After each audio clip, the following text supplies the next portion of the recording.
David Thabo Simelane, also known as David Albert Malanga, was sent to prison in Swaziland for 6 years for raping and robbing a woman.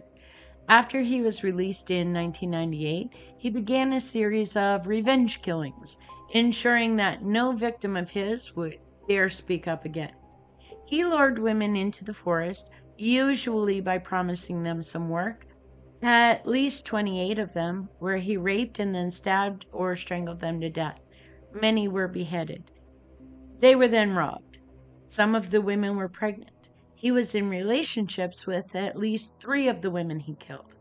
One was his own sister-in-law, who he strangled along with her child. Now, shepherds tending to a runaway cow found a number of body parts in a forested area, and they alerted authorities. Simelane was arrested in April 2001 near the dump site.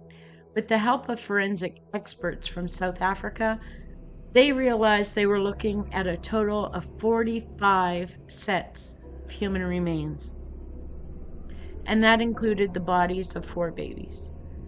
Some property was also left in the shallow mass grave, and those were used by families to help identify whether or not their loved ones were in the grave.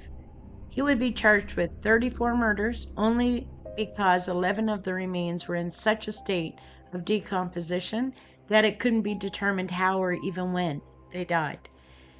He was found guilty on 28 counts of murder, convictions that included 3 children, and sentenced to hang. He was 55 then. There was an appeal, and though the Swazi Supreme Court found that authorities took too long to try him, his conviction and his sentence were confirmed. His family would reject him and told media they would never collect his remains.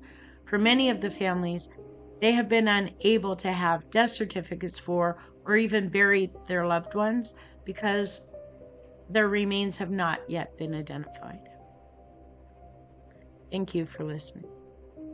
If you're enjoying these videos and you want to see more, please click the subscribe button and hit those notifications so that you don't miss any uploads. We appreciate you. Thanks.